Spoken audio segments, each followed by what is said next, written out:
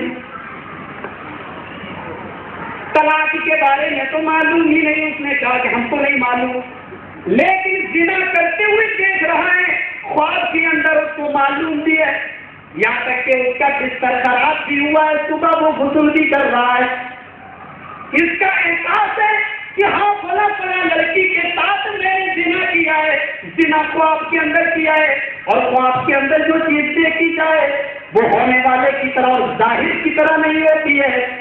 لہذا کتنے مولوی ہوں گے دارالعلوم دیوبند کے اندر جو نہ جانے کتنی لڑکیوں کو خواب میں دیکھتے ہوں گے، پہلے ایک ایک کر کے ان سب چیز پر دمے اڑاؤ. رجم ہونا چاہیے، رجم ہونا چاہیے ان کا. پتہ ہے کیا معاملہ؟ خواب میں بیوی سے پوچھا کوئی جھگڑا تھا، بولی نہیں کبھی کوئی جھگڑا نہیں تھا. مولوی صاحب سے پوچھا، بیوی کہتی میں نہیں چھوڑوں گا. ارے ہم لوگ گئے نہیں کر پائی پوری، ہم نے اس عورت سے گئے نبی ہو جائے، بولی نہ پابا نہ نان نفقہ بند ہو جائے گا. ہم نے کہا نان نفقہ بند ہو جائے گا تو تیرے مولوی کیا فیصلہ کر رہے ہیں؟ مولوی صاحب فیصلہ کرتے ہیں کہ اگر تو سماج میں رہنا چاہتی ہے تو تو حلالہ کر. حلالہ عورت جیتے جی اپنے شوہر کے بعد قبر کا منہ دیکھنا پسند کرتی ہے، کسی غیر مرد کا نہیں. مولوی کہتا حلالہ کر. بولی حلالہ کیا ہوتا ہے؟ بولی حلالہ کیا ہوتا ہے؟ کہا ایک رات کے لیے دوسری سے شادی کرتے دوسرے مرد سے. بولی توبہ توبہ توبہ.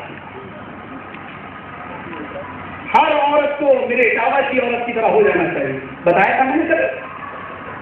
نہ بتایا تو سن لو. ایک مولانا ہاشمی صاحب آئے تھے اور جبہ پوش پنکل پوش مولوی، اور انہوں نے تقریر میں کہہ دیا کہ جس نے مولوی جرجیز کی تقریر سن لی سب کا نکاح ٹوٹ گیا.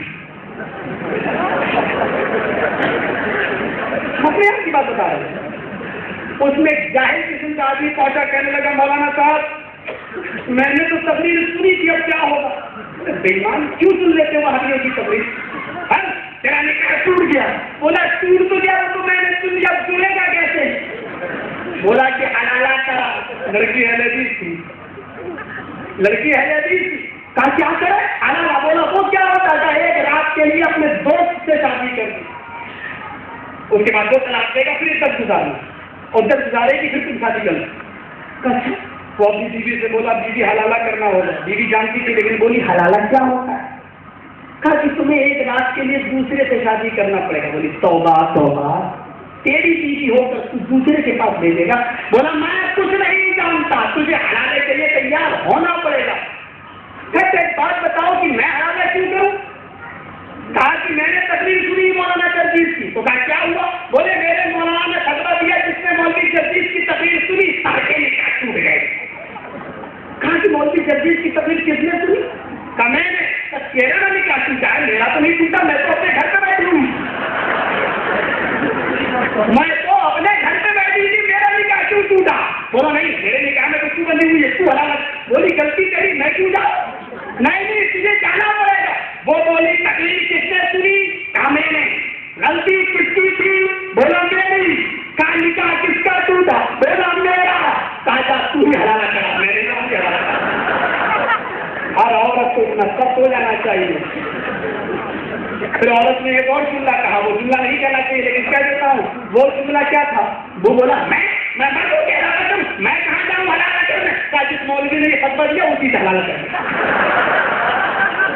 بغیر تو شرم نہیں آتی کس طریقے سے مذہب رسول کا ستیہ ناش کیا ہے، کس طریقے سے جس کو غیر مسلموں نے جس کو مانا.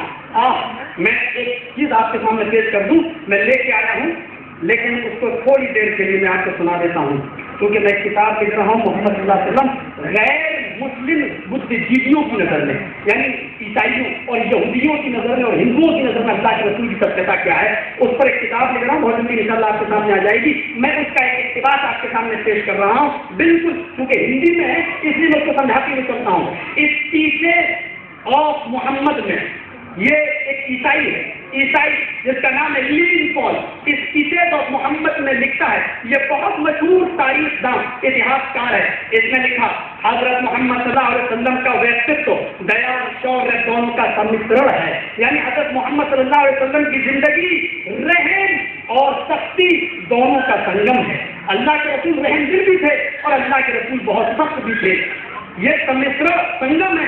وہ برسوں تک اکیلے اپنے دیش واسیوں کی دشمنی کا سامنا کرتے رہے۔ محمد صلی اللہ علیہ وسلم اتنے سشیل تھے کہ وہ ہر ایک کے پرفل لک کے ساتھ، ہر ایک کے سادگی اور سنجیدگی کے ساتھ ملتے تھے۔ ان کی نشکپٹ دوستی، سہانوبھوتی، ادار، ہردیتا، ویرتا، بہادری اور سختی قابل تعریف ہے۔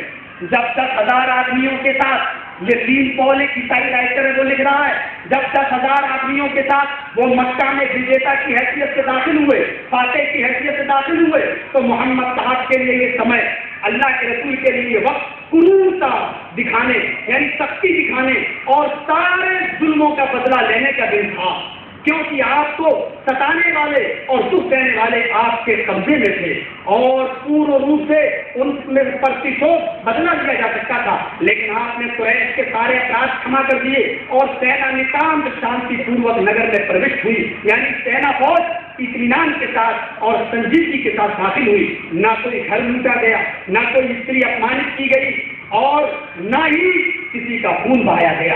یہ اس نے لکھا ہے جو آپ کے مذہب کا نہیں ہے، آپ کے مسلک کا نہیں ہے، یہ عیسائی ہے۔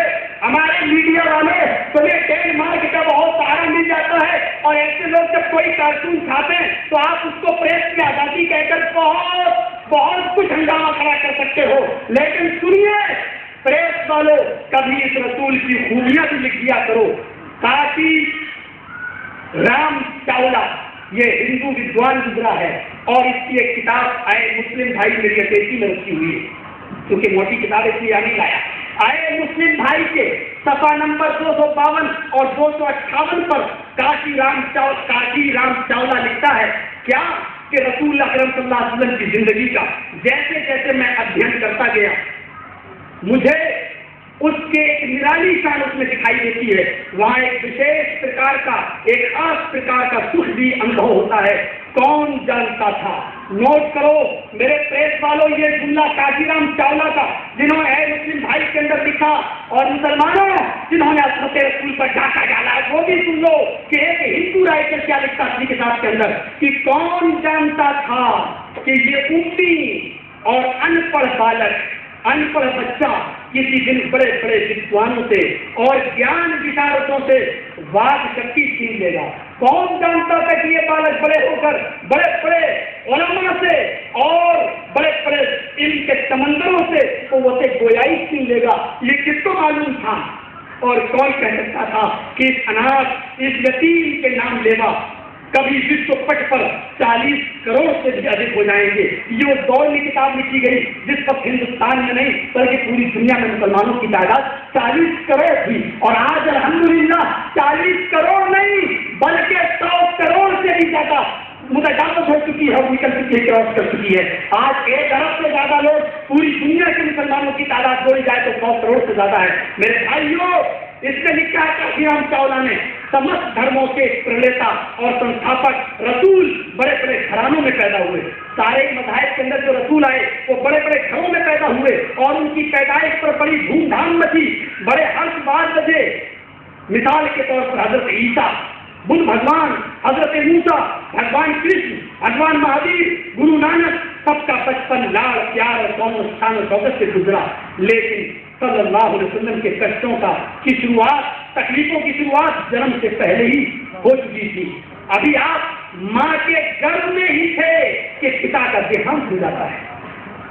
6 سال کی اوستھا میں ماتر پریم، ماں کی محبت سے بھی ونچت ہو گئے۔ 2 سال بابا کی گود میں کھیلے اور 8 برس یہ بھی سورگ سدھارے جنت میں پہنچے۔ کاشی رام چاولہ کی نظر میں. آئیے جو جملہ میں دکھانا چاہتا ہوں وہ یہ کہ اور پھر آپ کے چاچا نے سنبھالا اس پرکار 55 میں شکھا دیکھا اور سکھ شانتی کے سمجھ سادن لطف ہو گئے چھپ گئے, کوئی پڑھانے والا اور کوئی آپ کو تربیت دینے والا نہیں ملا. کیا یہ ایشوریہ چمتکار, کیا یہ قدرت کا ایک معجزہ نہیں ہے کہ ایسی دشا میں پلا ہوا ویکتی, ایسے حالات میں پرورش پانے والا انسان آج ساری انسانیت کے ایک وشال سموہ کو ساری انسانیت کے لیے پتھ پردرشک اور نیتا سویکار کیا جا رہا ہے, اور اس نے عرب جیسے خونخوار دیش سے نراشت اوستھا میں دیش واسیوں کو مانتا کا سندیش دیا. کسے پتا تھا کہ ایسے غیر مشہور خاندان میں جنم لینے والا یہ ان پڑھ اور اناث بالک عرب سے جہالت کا نام و نشان مٹانے والا سدھارک بنے گا. سرو سنسار میں آل ورلڈ پوری دنیا میں اسلامی پتاکا لہرانے والا رسول ہوگا, قرآن شریف کا سندیش پہنچانے والا نبی ہوگا, پاگلوں میں اور بیوقوفوں میں مہتوپورن انقلاب اتپن کرنے والا ریفارمر ہوگا, اور ایک بالکل انوکھے اور نوین دھرم کا ترجیح دکھائے گا. نظام الپ سمے میں سوئم اشکشت ہوتے ہوئے بھی اپنے بوتک جان سے سب سنسار کے بہت بڑے بھاگ کو شکشا اور جان سے پریپورن کر دے گا, ایسے جان سے جو وشو کے سمست منشیوں کے لیے ایک انوکھا آدرش ہے. میرے بھائیوں, یہ کاشی رام چاولہ نے لکھا کہ یہ کون جانتا تھا کہ اسلام کا جھنڈا لہرائے گا اور سارے بیوقوف اور پاگل اور عرب کے دیہاتیوں کے اندر ایک انقلاب پیدا کر دے گا, ایک ریفارمر بنے گا. ایک غیر مسلم کو سویکار ہے, قبول ہے, لیکن مسلمان بیچارے اس کی سیرت اور اس کی عظمت اور اس کو ماننے کے لیے تیار ہے. تو کہہ رہے ہیں چھپانے کے لیے لا الہ الا اللہ محمد رسول اللہ, اللہ کے علاوہ کوئی معبود نہیں ہے, محمد صلی اللہ علیہ وسلم اللہ کے رسول ہیں کہہ رہے ہیں. لیکن بات کر کے دیکھو, کبھی اللہ کے رسول کی آ جائے اور کبھی اپنی آ جائے, پوچھو ایمان گھٹتا ہے یا بڑھتا ہے, فوراً کہیں گے نہیں صاحب نہ گھٹتا ہے نہ بڑھتا ہے, وہ اپنی اصلی حالت پہ رہتا ہے. تب تو سب ابو حنیفہ بن جاؤ, ان کا جتنا ایمان تھا اتنا ہی تمہارا, نہ گھٹتا ہے نہ بڑھتا ہے, پھر تو سب اللہ کے رسول کے درجے میں ہو گئے. جو رسول کا ایمان ہے وہ تمہارا بھی ہے, نہ گھٹتا ہے نہ بڑھتا. قرآن کہہ رہا ایمانا, جب ان کے سامنے اللہ کی آیتیں پڑھی جاتی ہے تو ان کی ایمان میں زیادتی ہو جاتی ہے. قرآن مانتا ہے ایمان میں زیادتی ہوتی ہے, گھٹتا ہے بڑھتا ہے. ظاہر بات ہے کہ جو 5 وقت نمازی اور تہجد گزار ہے وہ جمعہ تک کی نماز چھوڑنے والے کے ایمان اور اس کا ایمان دونوں کا برابر نہیں ہو سکتا ہے. یہ ایک جاہل آدمی بھی قبول کر رہا ہے, لیکن نہیں, نہ ایمان گھٹتا ہے نہ بڑھتا. ہم نہیں مانیں گے. سب رسول کے درجے پر فائز ہونا چاہتے ہیں. جو عظمت, جو مقام اللہ تبارک و تعالیٰ نے جناب محمد رسول اللہ صلی اللہ علیہ وسلم کو دیا, میرے بھائی کسی اور رسول کو کسی اور کو نہیں ملا. جب رسول کو نہیں ملا تو امتیوں کو کہاں سے مل جائے گا؟ ڈینمارک کے کارٹون چھاپنے والوں, ہمیں کہنا پڑتا ہے ہمارے اتر پردیش میں ایک صاحب بیچارے سیاسی اور راجنیتک پارٹی سے جڑے تھے, وہ اتنا بوکھلائے کہ انہوں نے 51 کروڑ روپے کا انعام ہی رکھ دیا تھا. دیکھا, حالانکہ ان کا یہ مطالبہ غلط تھا, نہیں ہونا چاہیے تھا, لیکن حاجی تھا, کوئی پڑھا لکھا تو نہیں تھا, مطالبہ تو کر دیا کہ ہم اس کے سر کو قلم کرنے والے کو 51 کروڑ کا انعام دیں گے اور اس کے وزن کے برابر اس کو سونے سے تولیں گے. لیکن میں پوچھنا چاہتا ہوں کہ یہ عظمت رسول ہی کے تو خاطر آج آپ ہمارے جذبات سے کھیل کیوں رہے ہو؟ مسلمانوں, تم بھی اس رسول کی عظمت کو پہچانو, اس کے مقام کو پہچانو, اور میڈیا والوں تم بھی نوٹ کرو کہ مسلمان سب کچھ برداشت کر سکتا ہے, لیکن رسول کی شان میں اگر گستاخی ہو تو اس کو برداشت نہیں کر سکتا ہے. کیا نہیں مانو؟ ہمارے بخاری, صحیح بخاری کے اندر ایک واقعہ نقل کرتے ہیں, اس واقعے کو نوٹ کریے آپ. ایک بچہ تھا 9 سال کا, ایک تھا 11, ایک کا نام معاذ, دوسرے کا نام معاذ.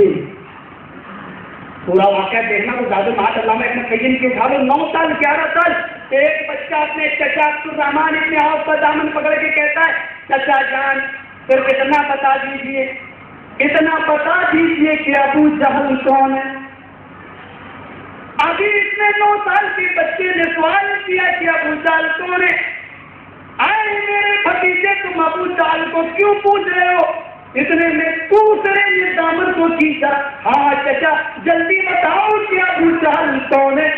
عبدالرحمان دائیں طرف نظر ڈالتے 9 سال کا بچہ، بائیں طرف نظر ڈالتے 11 سال کا بچہ. پوچھتے ہیں میرے بھتیجے کیا کرو گے؟ ابو جہل کا ایڈریس، ابو جہل کا پتہ، اس کی شکل و صورت کیوں پوچھ رہے ہو؟ بچے کیا جواب دیتے؟ آئے میرے چچا جان، سنا ہے کہ وہ میرے نبی جناب محمد رسول اللہ کو گالی دیتا ہے، سنا ہے کہ وہ میرے رسول کی عظمت کی دھجیاں اڑاتا ہے، سنا ہے کہ وہ رسول کی شان میں گستاخی کرتا ہے. اتنا کہنا تھا، ان بچوں کی زبان سے نکلنا تھا کہ سامنے سے گھوڑا دوڑاتے ہوئے ابو جہل چلا رہا ہے. جیسے ہی دھول کھڑتی ہے، سامنے چہرہ دیکھتے ہیں، کہا عبدالرحمن ابن عوف نے، آئے میرے بھتیجو، یہ سامنے جو آ رہا ہے یہی ابو جہل ہے، یہی سامنے جو شکل دکھ رہی ہے یہی ابو جہل ہے. او افراد، تیری قسمت کا کیا کہنا، تو نے بچے بھی چلے تو اتنے بہادر، ایک کی عمر 9 سال اور ایک کی عمر 11 سال، ماں ایک ہے باپ 2 ہے، ایک سے محافظ پیدا ہوا، ایک سے محاذ پیدا ہوا، ایک بچہ پیدا ہوا، باپ کا انتقال ہو گیا، ماں نے عزت گزاری، دوسری شادی کر لی، دوسرے باپ سے دوسرا بچہ پیدا ہوا. افراد تیرے نصیبے کا کیا کہنا؟ ایک بچہ اوپر چھت پہ چڑھا، ایک دیوار پہ چڑھا، دوسرے بچے نے میان سے تلوار نکالی. آئے نوجوانوں سن رہے ہو، میڈیا والوں، رسول کا مقام کیا ہوتا ہے مسلمانوں کے دلوں میں نوٹ کر لے. ارے مسلمانوں کے دلوں میں نہیں بلکہ چھوٹے چھوٹے نابالغ معصوم بچوں کے دلوں میں بھی رسول کی عظمت کیا ہوتی ہے. ایک بچہ اوپر دیوار پہ چڑھا ہے، دوسرا بچہ تلوار میان سے نکالے ہوئے ہیں. جیسے ابو جہل گھوڑا دوڑاتے ہوئے سر پر تیزی کے ساتھ دوڑتے ہوئے آیا، اتنے میں چھوٹا بچہ اوپر سے جمپ لگاتا ہے، ابو جہل کو گھوڑے سے لے کے نیچے گرتا ہے. ابو جہل جیسے ہی گھوڑے سے نیچے گرا، دوسرے بچے نے وہ تلوار اٹھائی اور اس کے پیٹ کے اندر داخل کر دی. پھر پہلے بچے نے بھی تلوار ماری. پہلا بچہ کہتا ہے چچا عبدالرحمن کو میں نے مارا، دوسرا کہتا ہے کہ میں نے مارا. چچا کہتے ہیں بھتیجو لڑتے کیوں ہو، تم دونوں نے کو مارا.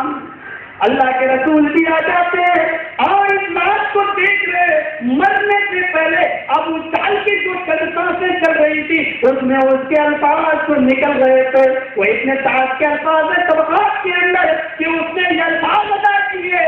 مرنے سے پہلے اس نے کہا ہائے میری بدقسمتی کا کیا کہنا، ہائے میری فیصلت کا کیا کہنا، ہائے میری بری قسمت کا کیا کہنا. میں مارا بھی جا رہا ہوں تو ان چھوٹے چھوٹے معصوم بچوں کے ہاتھوں.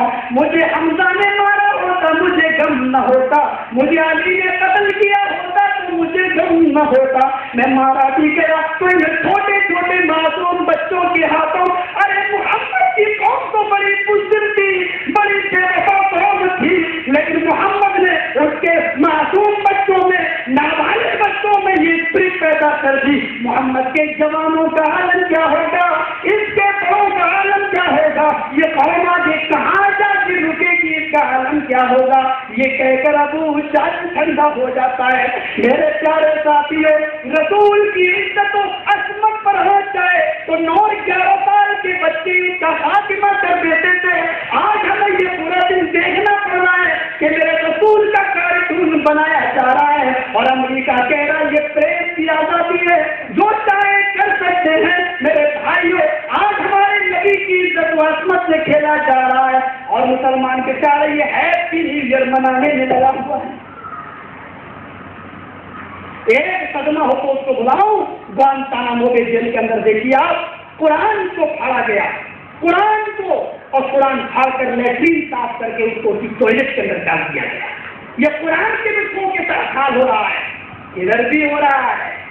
اگر آپ دیکھنا چاہیں تو کلکتہ چلے جائے گی، ایک ہری پگڑی والا ملے گا، پیچھے لمبی چھٹیاں لگتی ہوگی، پیٹ کی توند موٹی ہوگی. آج کی ایڈریس ہے میرے پاس، میری ڈائری پہ نوٹ ہے. پیشاب کرتا ہے، پیشاب اور اسی پیشاب میں سیاہی دھل کر اسی سے قرآن کی آیتیں لکھتا ہے اور لوگوں کو تعویذ بنا کر دیتا ہے کہ اس کو گلے میں پہن لینا لگتا ہے. آج بھی ایسے لوگ ہیں. ایک تو میں نے پوچھا یار کتنے کیس آ جاتے ہیں؟ بولا کیا بتاؤں چل جاتی ہے گزر بسر 1000 روپے پر ڈے. میں نے کہا کون سے کیس زیادہ آتے ہیں تمہارے پاس؟ بولا محبت کے کیس زیادہ آتے. لڑکے آتے ہیں کہتے فلاں لڑکی سے میرا کنیکشن ہے, لڑکیاں آتی ہیں فلاں لڑکے سے میرا کنیکشن. یہ کیس زیادہ آتے ہیں. مولوی بیچارہ یہی سب کرنے میں لگا. آج بھی قرآن کی توہین کلکتہ کی سرزمین پر ہو رہی ہے. آج بھی یہ شبلی عمل جو ہوتا ہے نا, شبلی عمل یہ وہ کرنے والے لوگ ہوتے ہیں جس نے 40 دن تک اپنی لیٹرین خود کھائی. میرا پروگرام پرسوں نسوں وہیں پر ہے کلکتہ کے اندر. آپ ایڈریس لے لیجیے, دیکھیے آپ اس کو. آج بھی ایسے لوگ ہیں. آپ احتجاج کرتے ہو امریکہ کے خلاف, ان لوگوں کے خلاف